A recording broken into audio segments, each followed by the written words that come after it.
एक बार की बात है। एक गांव में एक बहुत परेशान व्यक्ति रहता था।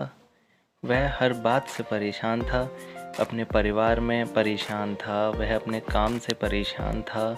ना उसके पास अच्छा काम था, ना उसके परिवार में खुशहाली थी। हर तरफ से वह परेशान ही रहता था। घर की तरफ जाता तो कभी बच्चे बीमार, कभी पत्नी बीमार। ये सब हाल देखकर उसका खुद का भी हाल खराब ही रहता था। उसकी पत्नी उसको समझाती, देखो जी, आप इतनी चिंता ना किया करो। ऐसी चिंता में आपका भी स्वास्थ्य खराब ही रहता है। एक दिन ऐसा आएगा जब सब कुछ ठीक होगा, आपके पास अच्छा काम और घर में भी सबकी खुशहाली होगी। अरे भगवान, न जाने ऐसा दिन कब आएगा। मैं तो ये सोच सोच कर ही परेशान हूँ। कब सब लोग ठीक रहेंगे। हमारे बच्चे भी पढ़ने लायक हो गए, लेकिन अभी तक स्कूल नहीं जा पाए। पता नहीं कब तक ऐसा रहेगा। एक बार उसकी पत्नी की तबीयत बहुत खराब हो गई। बच्चे चिंतित हो गए, मम्मी को ये क्या हो गया। बहुत देर तक ऐसे ही रहने के बाद फिर बच्चों के पिता घर आते हैं। वो देखते हैं, वह आदमी अपनी पत्नी को इस हालत में देखकर चिंतित हो जाता है और वहाँ आकर खड़ा हो जाता है। फिर बच्चों से पूछता है, बच्चों, ये क्या हुआ तुम्हारी मम्मी को, ऐसे क्यों पड़ी हैं ये। तभी बेटा खड़े होकर बोलता है, पापा, मम्मी ने कल से कुछ नहीं खाया है, इस वजह से मम्मी को चक्कर आ गए और मम्मी यहाँ गिर गईं, तभी यहाँ लेटी हैं। मम्मी की तबीयत ठीक नहीं है। ये सुनकर वह आदमी अपने बच्चों को बोलता है, बच्चों, मम्मी को कुछ खिला देना, मैं तब तक बाहर से बैद जी को बुला कर लाता हूँ। ऐसा कहकर वह बाहर की तरफ जाने लगता है।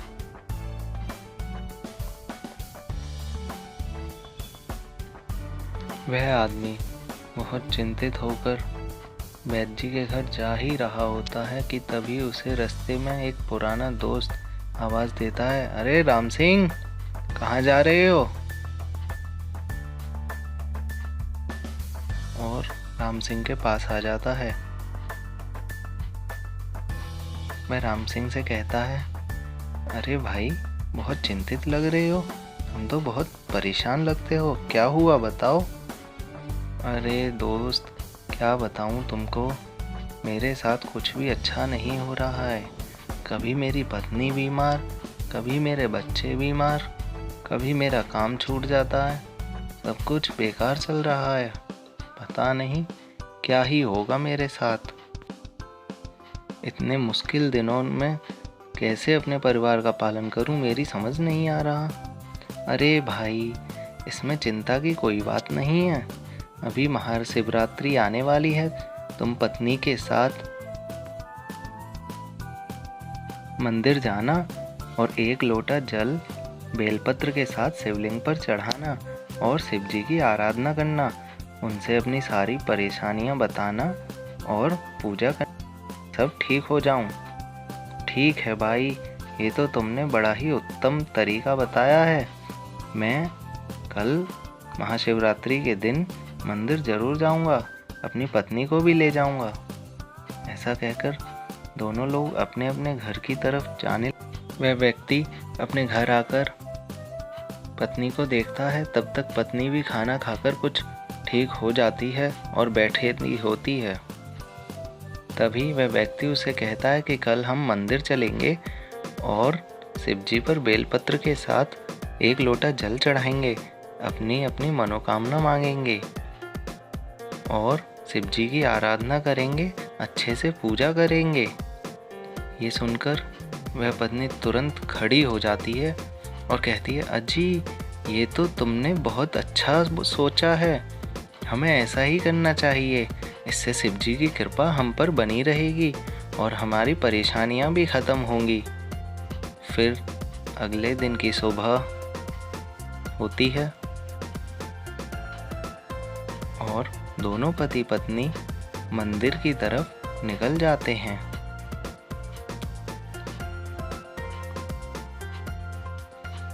दोनों बहुत प्रेम से मंदिर की ओर अपने कदम बढ़ाने लगते हैं और उनके मन में अत्यंत खुशी होती है कि वे आज शिवजी के मंदिर जा रहे हैं। दोनों मंदिर पहुंच जाते हैं और मन में अपनी मनोकामना रखते हैं और फिर वे अंदर की ओर चलते हैं और स्वामी जी के साथ बैठकर शिवलिंग पर पूजा करते हैं, बेलपत्र चढ़ाते हैं, जल चढ़ाते हैं और अपनी अपनी मनोकामना मांगते हैं।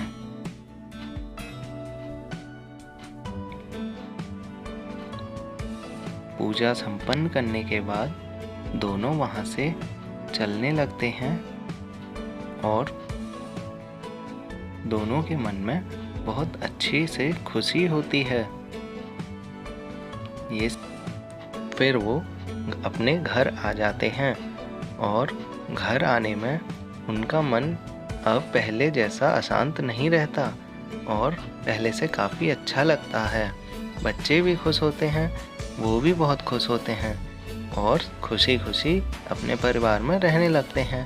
पहले जैसी उनकी समस्याएं भी ख़त्म और अब वो बहुत खुशी से साथ साथ रहते हैं।